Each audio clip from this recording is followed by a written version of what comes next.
All right, so today we're diving deep into this idea of kairos, that perfect timing thing. Yeah. And we're looking at it through the lens of Angela Merkel's life and career. Okay, cool. And our main source here is going to be an excerpt from her autobiography, Oh, wow. where she kind of unpacks this whole concept. It's really interesting how she takes this ancient Greek concept Hmm. and applies it to her own life, Right. to her decisions both in her personal life and her political life. Yeah, absolutely. And she actually bought a sculpture of Kairos, the Greek god of opportunity, Really? back in 2019 and kept it secretly wrapped in her office. Huh. I wonder why. Yeah.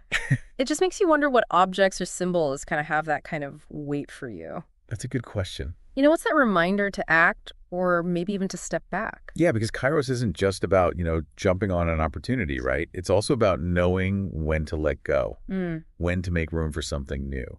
And that's something you see throughout Merkel's story. Yeah, and a really clear example of that is her decision to step down as leader of the CDU. Oh, the Christian Democratic Union, her party. Right, exactly, back in 2018. Yeah, she was in charge for what, like 18 years? A long time. Yeah. And then a few years later, she decided to step down as Chancellor of Germany, too. Both of those decisions, she says, were guided by her understanding of this Kairos concept. Interesting. So how does she explain that? When she talks about leaving office with dignity, making space for new leadership in a democracy, it's almost like she felt this responsibility to step aside when the time was right. I can imagine that must have been a tough decision, even if it felt like the right thing to do. She's really open in the book about how hard it was for her, both emotionally and physically. Really? She even talks about experiencing physical tremors during public events. Wow. After she announced she was retiring. That's intense. She went to doctors to figure out what was going on. Mm-hmm. And one doctor actually said it was probably the stress of letting go of such a huge role. Yeah, that makes sense. The weight of those decisions that transition, it all had a real impact on her. It makes you think about all the hidden costs of leadership, right? The sacrifices and burdens that people don't always see. Absolutely. And it also just shows how much courage it takes to step away from power. Yeah, even when you're at the top of your game. Exactly. And Merkel really digs into all of that in her book. So what else does she talk about? Well, she mentions this article that she read in 2019 Okay. about the art of knowing when to stop. And it seems like that really resonated with her. Seems like it validated what she was already feeling. Yeah. And her farewell speech as CDU leader, it's really revealing. In what way? She asked these 5 big questions Okay. about her relationship with the party, her accomplishments, her regrets. Mm-hmm. She talks about the things she learned and how important it is to find joy in politics. Even with all the challenges. Exactly. And she also gets pretty personal, right?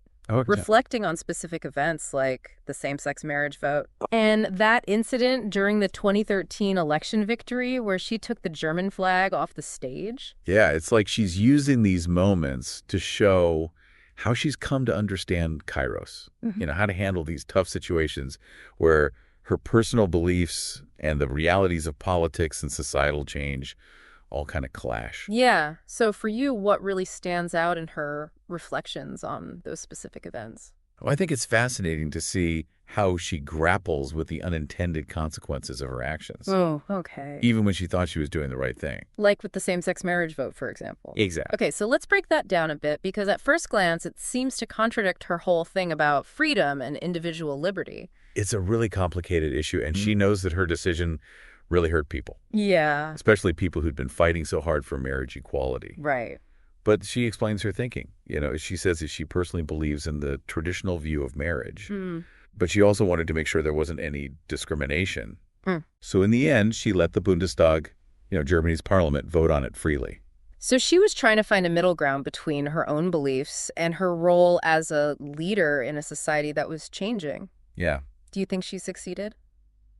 It's hard to say. Yeah. But what's interesting is that she admits it was a tricky situation. Yeah. She doesn't shy away from the fact that her actions had consequences she didn't intend. Right. And she even wonders if she could have done things differently. It reminds you that even leaders with the best intentions can make choices that have a ripple effect. Yeah. And sometimes those ripples can cause pain. That's true. Have you ever been in a situation where your own beliefs clashed with what your community or the people you lead needed? Oh, absolutely. It's not always easy to find that balance. No, it's not. Where you can be true to yourself and also respect other people's values and opinions. Right. I think that's where Kairos comes in. Okay, how so? Well, it's about realizing how much weight your decisions have, what kind of impact they could make, and then choosing the path that lines up with your values and what's best for everyone. Even if it's not easy or popular. Exactly. And it's almost like Merkel saying that real leadership means being okay with being uncomfortable, Yeah. sitting with those tough choices and making them even when things aren't easy or clear cut. That's interesting. And that brings us to that whole thing with the German flag at the 2013 election victory. Oh, right. That was a moment that really caught people's attention. Yeah, for sure. You've got this picture of Merkel on stage taking the German flag from her party's general secretary Mm-hmm. and like moving it out of the spotlight. It seemed kind of weird, Yeah. for a night that was supposed to be a celebration. Yeah, but her explanation in the book makes a lot of sense. What did she say? Well, she says she felt uncomfortable being in the spotlight with the flag. Okay. Because even though her party won the election, the results didn't really represent all of Germany. Hmm. It shows how humble she is Yeah. and that she gets that leadership isn't just about winning. Right. It's about representing everybody, even the people who didn't vote for you, and recognizing that the symbols of a country belong to everyone. Not just the people in power. Exactly. Yeah. It's a good reminder of how much responsibility comes with leadership. Absolutely. And it ties back into this idea of kairos, Okay. In what way? knowing when to step back, when to share the stage, when to let go of control. Yeah, that makes sense. And I think it also says something about how Merkel's ideas about freedom have developed. How so? She spends a big chunk of the book talking about freedom, Okay. both personally and for society as a whole.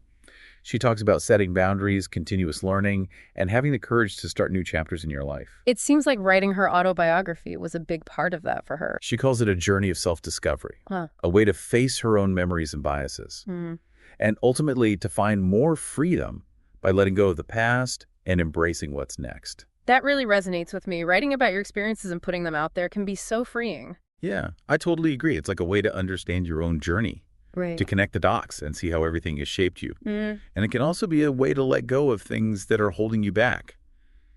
Old stories or beliefs that aren't helping you anymore. It's like she's saying true freedom comes from understanding yourself, your good and bad, points, your values, and what you're meant to do. And then using all that to make choices that fit with who you are and what you want to achieve. Exactly. And that's where her advice to young politicians comes in. Oh, yeah.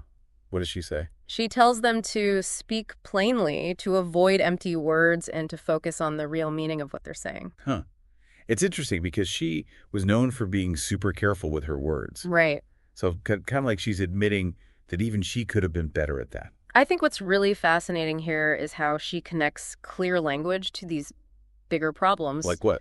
Like misinformation and people losing trust in democracy. Yeah, if we can't even trust our leaders to communicate honestly and clearly, how are we supposed to have real conversations and solve difficult problems as a society?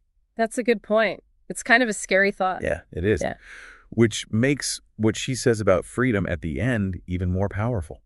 What does she say? She reminds us that true freedom isn't just about doing whatever you want. It's also about responsibility. Okay.